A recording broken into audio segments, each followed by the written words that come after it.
Welcome to the Live Free podcast, where we cover all things neuro wellness, neuro empowerment, and anything that helps you live free. We discuss and share modern neuroscience principles so that you can remove restrictions holding you back, create an incredibly fulfilling experience, and live free.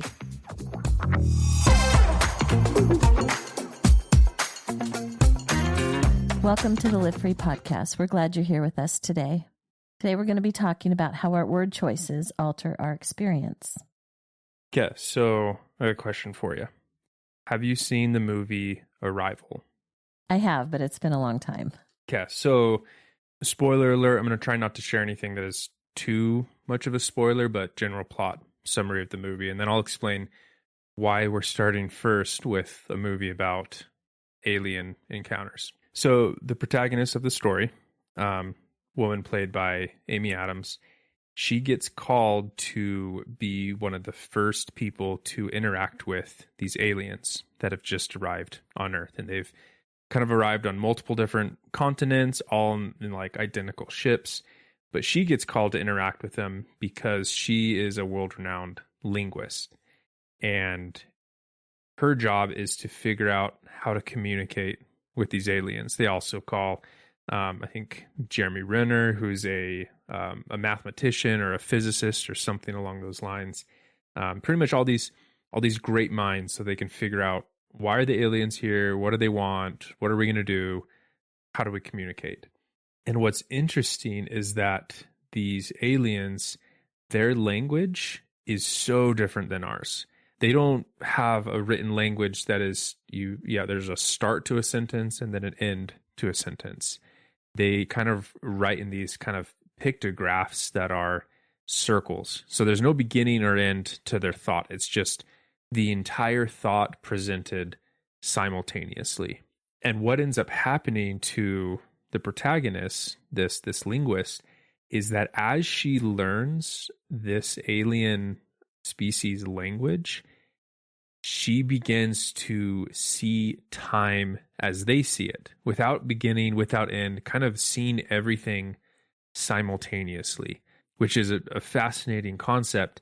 And although this is kind of taken to an extreme, to the point where she's able to kind of experience things in the future as if they were a memory in the past, there is some scientific basis to this. It's what we call the Sapir-Whorf hypothesis. It's that the language that we speak influences how we see the world. And when people talk about the Sapir-Whorf hypothesis in terms of this movie, Arrival, they typically focus in on that idea that learning the language that has no concept of time and that everything is seen and understood simultaneously shifts our understanding of time to the point where it seems like we are almost kind of time traveling throughout our own life. But I wanted to focus in on a specific scene that I think is a little more relatable to our everyday experience and not so much way out there in this sci-fi exaggerated principle. Along with the US, all these other countries are trying to figure out how to communicate with the alien ship that arrived on their continent in their country. And it kind of turned, at first it started off as kind of this teamwork effort, but then everyone kind of turned and stopped sharing information with each other, and they wanted to be the first ones to figure out how to talk to these aliens. And when the linguists found out how the Chinese government was trying to teach and how they were trying to teach their language to these aliens, she got really, really concerned and worried.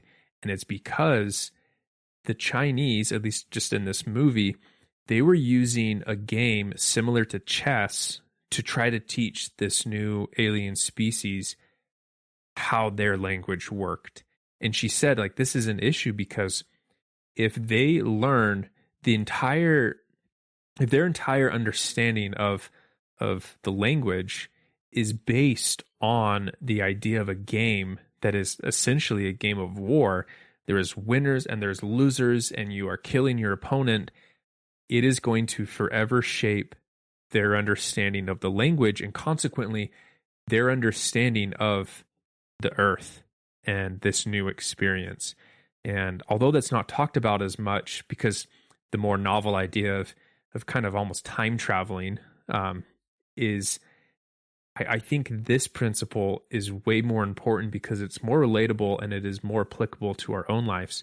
The context that we give to our language, and consequently, the context that our language then gives to our experience, totally shapes our entire experience, because it is the lens through which we are perceiving the world. Our mind doesn't think in these abstract terms. It thinks in words and phrases. And even when we think of an object, that object has a name. And if it doesn't have a name, we at least describe it. And how we describe it ends up shaping how we then perceive that object, and how we remember that object, and how we refer to that object later on down the road.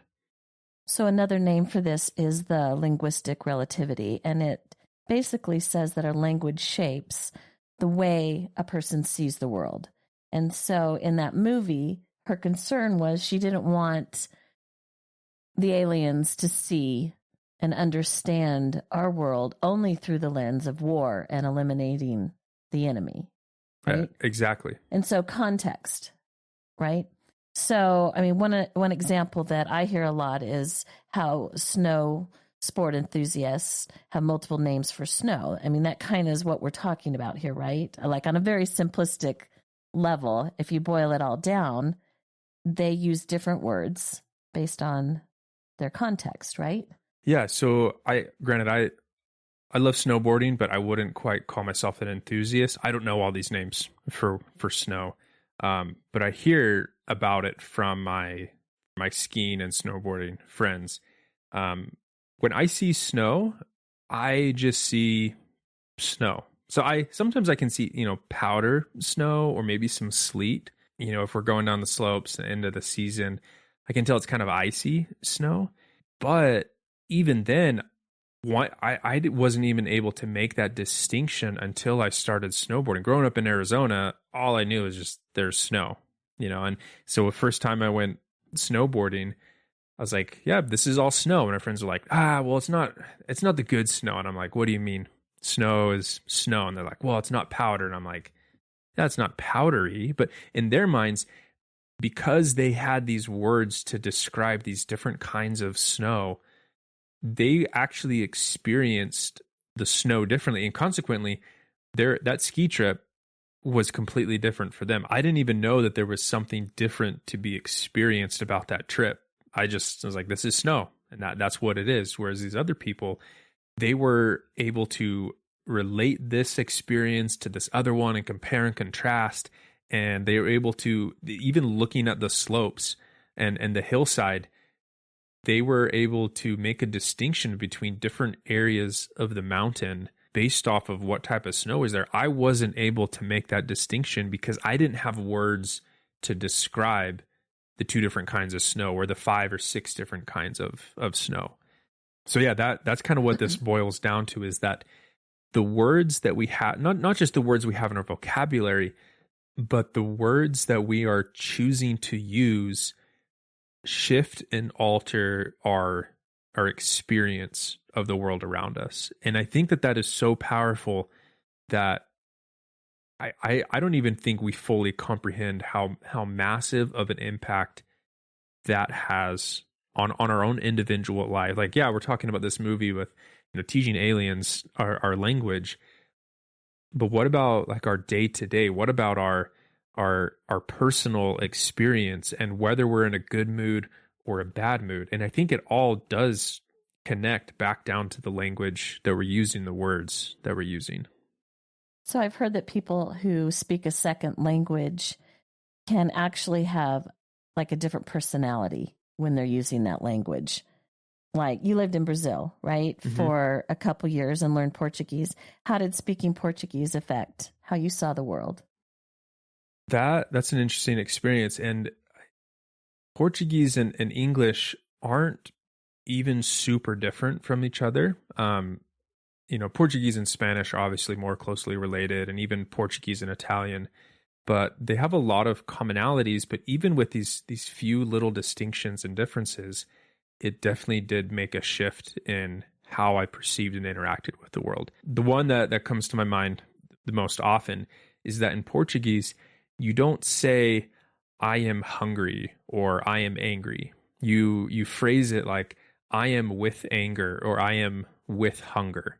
And it sounds silly in English, but it's hard to fully describe the impact this had without the person I'm trying to explain this to having that knowledge and understanding of both languages.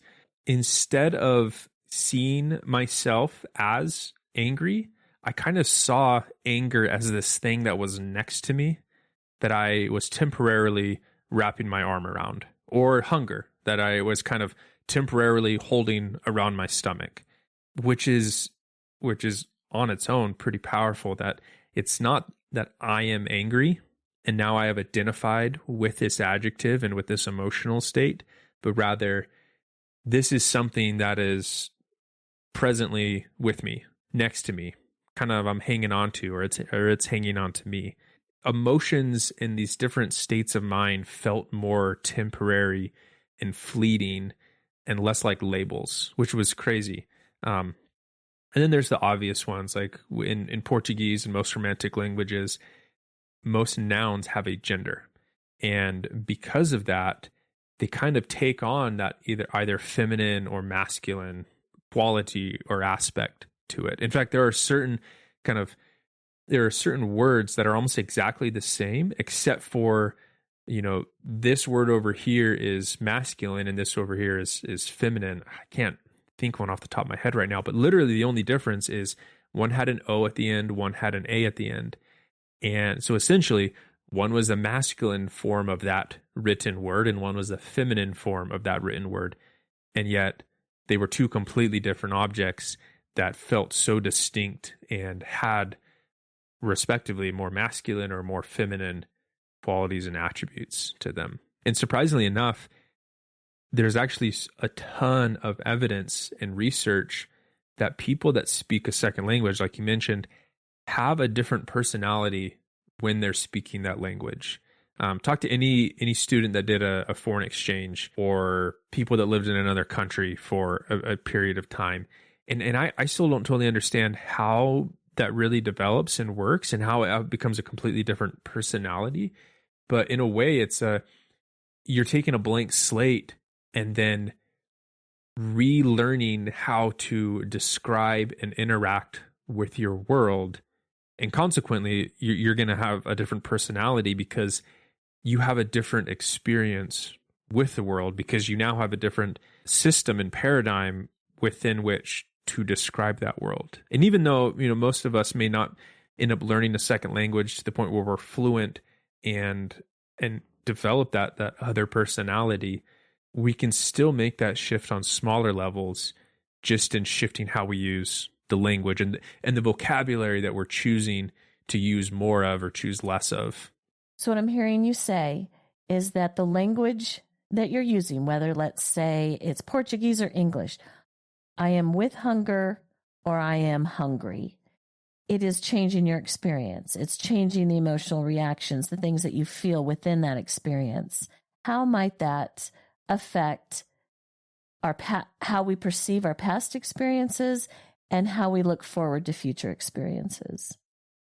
That's a good question. So, it's a little bit easier to understand in these very isolated instances of, I am hungry or I am angry versus I am with anger, and how that shifts how we identify with that mental state of angriness.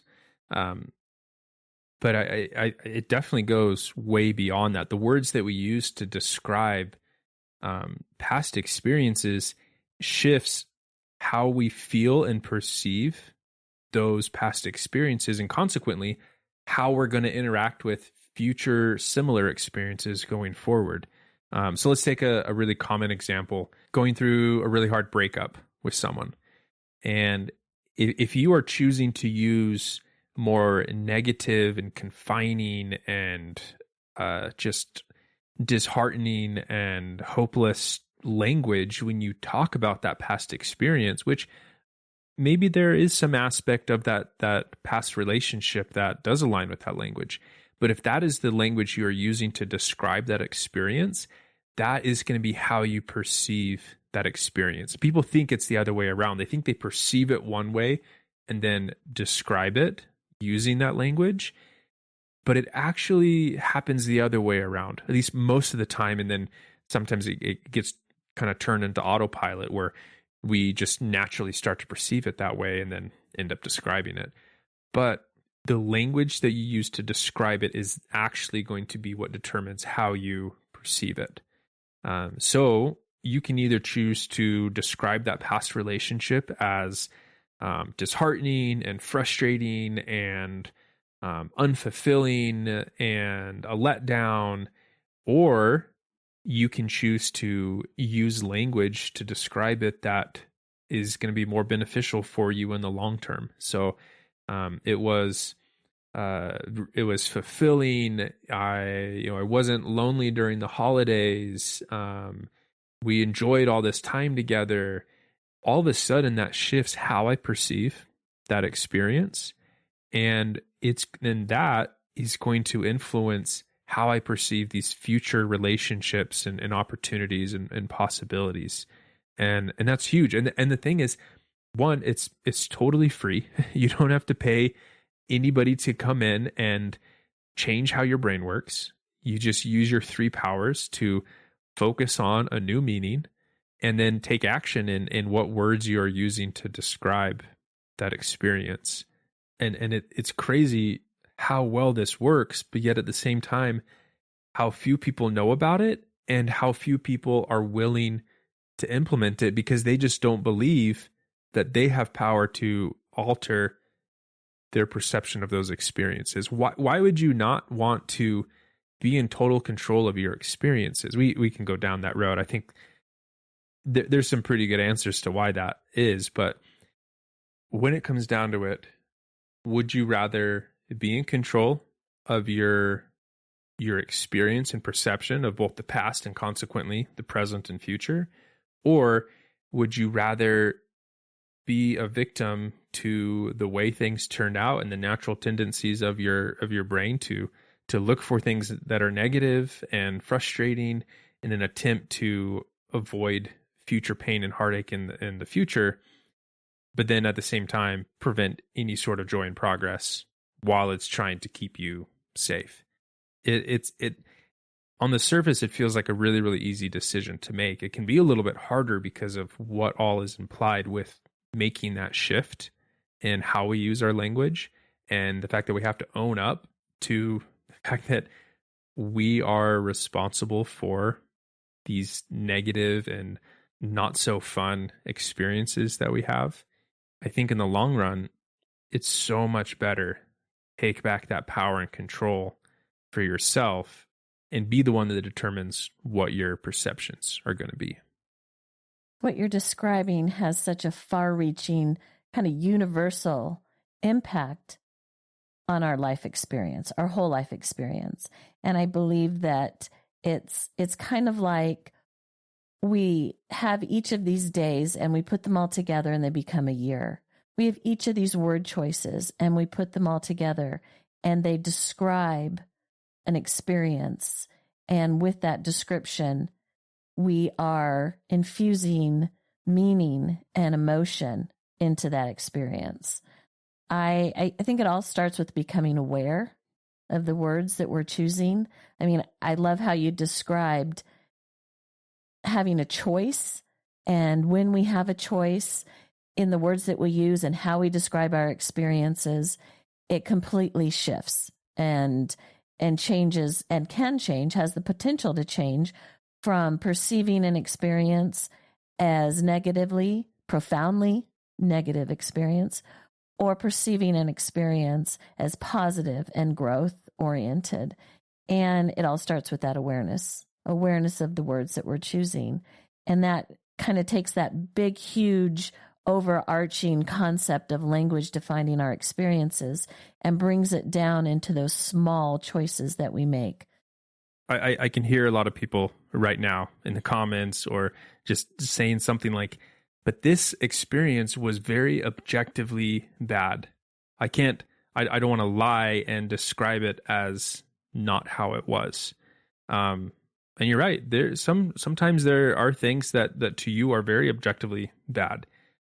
But again, we might think there are these objective descriptions that we need to use for experiences, but it really goes down to the language that we're using and the language that we have made available to ourselves to describe these types of experiences. The language is what gives meaning. Exactly. And because language is what gives the meaning, we're the ones that give the meaning, because we're the people, we're the ones that are using the language. Nature isn't using language to describe this event. It's us as the observer of this event, of this experience, that then describes the experience and consequently assigns good or bad value to it. And so because of that, we get to choose whether this experience in the past that we used to believe was really negative and harmful, if we get to choose if that is going to stay a negative and harmful experience, or if through the power of our language and the words that we use are going to make that experience a beneficial and positive experience. And I know there's going to be people out there that are going to struggle with this concept, and it's going to be really, really hard to grasp the idea that this terrible thing that happened to me could actually be something good. But I promise that it is possible. If it's too hard to kind of reframe that experience with new language right now, start with something small. For example, I was going down, or I was on a trip a few days ago, and I had something going on super early in the morning. That was a few hours away. I had to get there by 7:30 a.m., which means I had to leave my place at 5:30. And then I had a bunch of other things scheduled and planned, and half of them fell through. Place that we were going to be going for lunch to meet up with a friend was closed. This appointment I had to get canceled and rescheduled because the person was sick. Other things that I was going to be doing fell through it. And at first I was really mad and frustrated. And I was like, how in the world is this supposed to be good? Objectively, your plans got totally screwed up. Yeah. I mean, disappointment, frustration, looking at the time being wasted. Objectively, that's a negative experience, right? Yeah. Most people would agree with that. I would say subjectively, it was a negative experience. Exactly. And that was my default. And I think a lot of people are mixing up objective and subjective. When it comes down to it, the only objective thing about that experience was lunch got canceled, appointment got canceled. That's objectively what happened. Yeah, that's it. Those are the facts. And everything after that. Those events that happen don't have good or bad, happy, sad, anything attached to them at all. They just happened. Until I described meaning. them using language, even just language in my mind, it wasn't until I applied language to them that they took on specific meaning. And I caught myself getting frustrated, and I was like, oh, I'm frustrated, I'm angry. It must be because I think I'm experiencing something negative. And the reason why I think I'm experiencing something negative, it must be because I have applied negative meaning and assigned negative meaning to this objectively neutral experience. So because I was able to catch myself in that process, I was able to then shift out of that frustrated, upset state by applying. At first, I kind of just had to apply just neutral language to it. I couldn't, it was hard for me to buy into the fact that this was a good experience. I was just like, nope, it is what it is. Lunch fell through. This appointment got rescheduled. That's just what happened. It's neither good nor bad. And then once I was able to kind of accept that in my mind, I was then able to start describing it as something good and beneficial. I had more time to run some errands that I needed to run. I was able to get back home earlier and spend some time with my dog. And then I actually got home in time for it to rain that afternoon. And every time it had rained previously for like the last month, I'd been gone. So I was able to then turn that seemingly negative experience into something good through my language. And so if it's possible to do that on kind of the smaller scale, not as intense, low stakes experience, it is also possible to do that with these higher stake ones. It might take a little bit longer. It might take some more creativity to figure out how to describe this positively, but it's possible. It always is. I love that example that you used because it took awareness first. And that was just a day-to-day occurrence that happened, something seemingly simple. But as we become more and more aware of those simple choices that we have and choices in the language that we use on a day-to-day basis, that can help us start to make small shifts, and those shifts can build and build. We gathered a list of different examples of words that we can start to be more deliberate in the meaning that we attach and the choices that we make. And the ones that we're starting with, these will create a shift within ourselves in general. So Bryson, do you want to start with one of those? Yeah. So again, just to reiterate and simplify, to kind of summarize, these are word pairs that we can choose one or the other, and how we choose or which one that we choose will impact our experience with whatever it is that we're describing using one of these words. So for example, back whenever I was working at the neuro clinic in Utah, at the end of the week, I started rewarding myself after I got off of work Friday night. I started rewarding myself with going out to eat. And I saw this as a good thing, but then I realized how this experience of rewarding myself after a long week was influencing how I was perceiving my work week. Because I was rewarding myself, it meant that what I was doing was tedious and frustrating and didn't have any value in and of itself and needed to be rewarded with a prize, right? And I started being less engaged at work. It was more tedious and frustrating, and it was the only thing that kind of was redeeming about my week was rewarding all that hard work and sacrifice at the end of the week. So I made a little shift in just simply in the word I used to describe this action. The action itself didn't change. Everything else was exactly the same. The only thing that changed was a single word. So instead of rewarding myself, I started celebrating. So instead of rewarding myself for all the sacrifice and tedious work, I started celebrating the successful, good week that I had and all the lives that were able to change and all the projects that I accomplished. And as you can tell, it's already starting to shift how I'm describing this event, and probably it's shifting how you are imagining and visualizing my work week. When I was rewarding myself, it was kind of dreary and long and tired and frustrating. And then whenever I started celebrating, that same work week turned into something that was fun and worth celebrating because it had value in and of itself. And all I did was change one word to describe an experience that then changed my perception of that experience. And think of the impact with changing from reward to celebrate. Let's say with a child that as a parent, you're wanting them to practice their piano. And if you are feeling like you have to reward them for it, it's almost like a bribe. But if and when they finish mastering a particular piece on the piano, you celebrate that with them. They're not being rewarded because it was so hard. The only way they were going to do it was if there was some prize at the end that gave value to their efforts.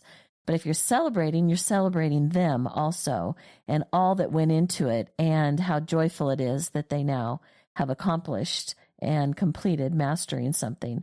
So just even in describing reward and celebrate with the child, the impact on the child is going to be so much different also. Yeah, well, and there's a ton of research, very, very well established kind of process that happens when you take kids that are doing something that they love, like drawing a picture, and you reward them for doing that thing. You give them praise. You're like, wow, you're such a good artist, or here's a gold star, you know. They stop receiving fulfillment and enjoyment from doing that thing. Their fulfillment and joy comes from getting that reward at the end, even though they all started off loving to draw or loving to build Lego sets, whatever it is. If you start rewarding them for that thing, they lose interest in that thing and it's not as rewarding to them. Good news is that it's reversible. You stop praising them and rewarding them for doing that thing. They gain interest and fulfillment back again. But how would that be different if we were to celebrate their actions? All of a sudden, it's not you were building this Lego set so you could get this praise and recognition, but rather we're going to celebrate all that hard work you did. And now the emphasis and the focus is back on the action and how valuable that action is. And that's especially apparent in kids, but it definitely happens in adults as well. So here's another word pair that has been a great shift for me to make. Worried versus concerned. So worried feels very fearful to me, and concern feels like there's something I can address. Whatever I'm concerned about, I have the ability to address. It just feels more within my own control. And the worried is fearful, like, oh no, what's going to happen? When I use the word concerned, I can say, I am concerned about something very specific, and I can take action. Mm-hmm. So that's been a great shift for me. I hadn't thought about it in the specificity. Worried feels less in your control because you're kind of just worried about everything that could go wrong or multiple things, just bad things happening. Whereas concerned, it kind of forces you to get specific about very directed. Yeah, exactly. And I think with that, worried, it feels very fear-based. Concern feels very care-based. If you're a worried parent, you're afraid of things that could go wrong, afraid of harm or danger that could come to your kid. If you're concerned, it's because you care and you care for their well-being and you want to make sure that they stay safe. So again, just a simple little word switch, but just the word that we're using shifts where our focus is. Is it focused on what could go wrong or focused on what could go right? Here's a quick one. I don't really have an example for this, but here's a word pair. Searching versus exploring. Searching to me feels like scarcity. Like I can't find it. Exploring is like, oh, there's so many possibilities out there that I could choose from. Yeah, like there's one specific outcome that has to happen versus we are open to whatever outcome comes. And obviously there's going to be situations where you really do need to be searching for a specific thing. But I think most of the time when we are using the word searching, I think exploring would be a better path to take because that is going to shift how we interact with that process of looking at different options and going out into the unknown to try to discover what's out there. And then we kind of already touched on this example whenever I was talking about Portuguese. And obviously, in Portuguese, we don't say I feel or I am angry. We say I have anger or I am with anger. And obviously, it doesn't make a lot of sense to say that in English. But what we can say is I'm feeling angry versus I am angry. And just that little distinction, I am versus I'm feeling, really separates us from the anger or we start to identify with the anger. And that's going to impact, one, how we see ourselves. Are we an angry person or is anger something that just passes through us? And it is also going to impact how responsive we are to any changes we try to make. If we are angry, that's a little bit more permanent of a state versus I'm feeling angry. Feeling is something that comes and goes versus I am. That's an attribute statement. I am Paul. I am Bryson. I am angry. Angry gets lumped in with those identifiers. So here's another pair, have to versus choose to. Years ago, when my husband and I were engaged and we had filled out all of our invitations, the moment I dropped them off into the post office box, my brain said, I have to get married. And all of a sudden it was like, well, maybe I don't want to. I started pushing against it because I don't like to feel like I have to do anything. It's just, it goes against my nature. I think a lot of us feel that way. And and everybody gave me permission to not. And all of a sudden I was like, no, I choose to. I want to do this. And so for me, ever since then, I really like to make sure I am using the words I choose to. I choose to clean the kitchen. I choose to do the laundry. I choose to work. I choose to exercise. Not I have to, I have to, I have to. That just doesn't feel good. It doesn't give a good meaning to my experience. I think the words I choose to are an empowering meaning to my experience. Yeah, I agree. I definitely find myself saying, I have to do laundry today. In reality, no, I don't have to.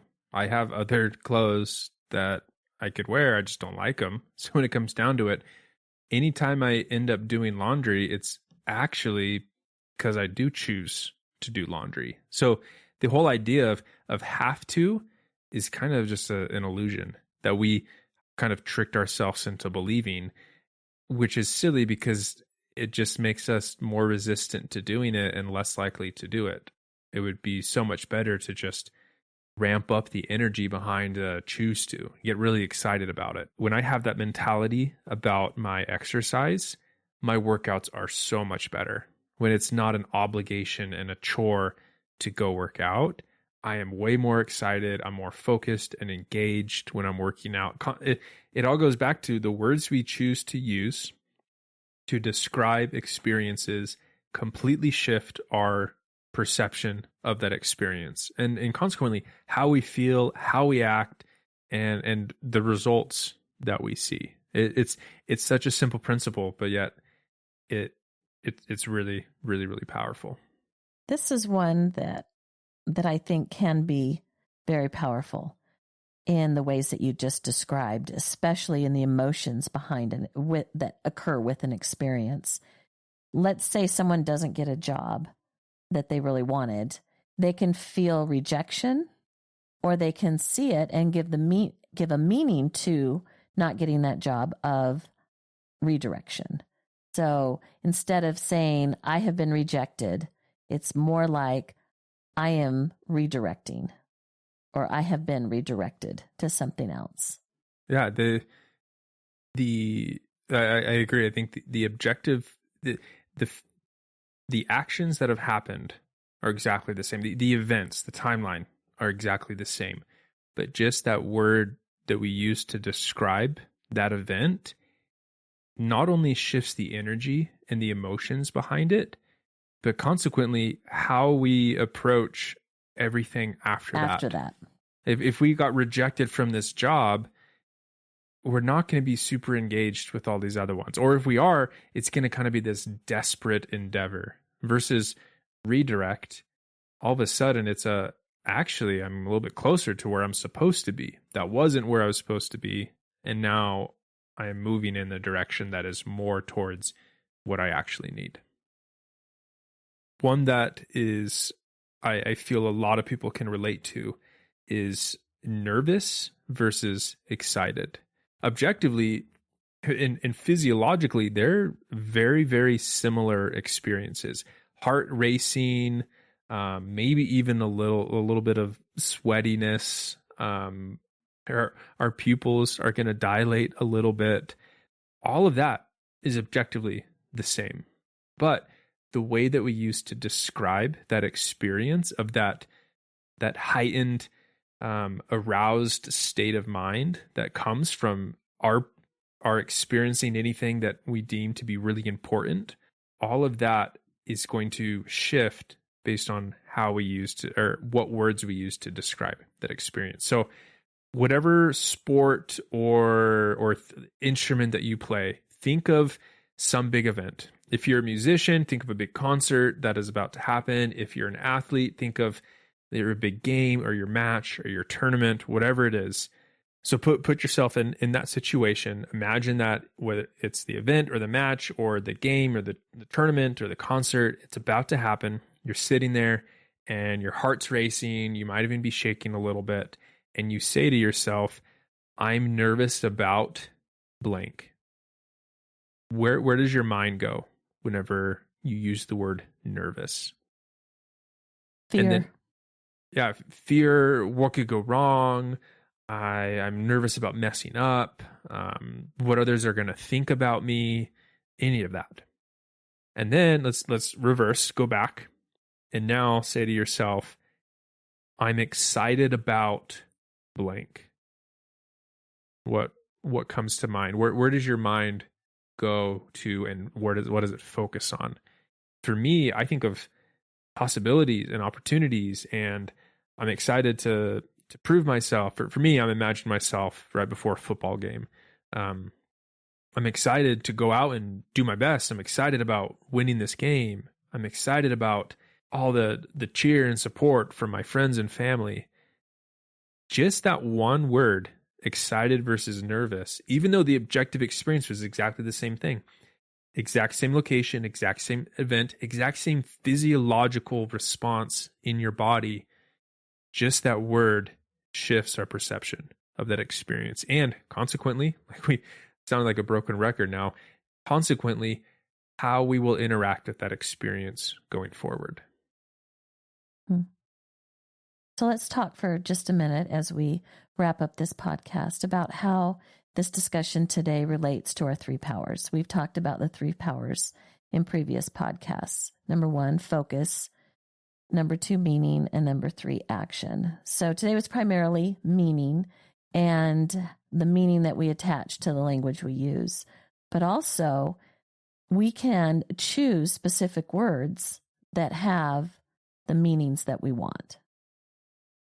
Yeah, and even though we're kind of primarily focused on that second of the three powers, specifically meaning, again, those other two powers come up in terms of what description are we going to focus on? What language are we going to focus on? How are we going to focus on this specific experience using our language?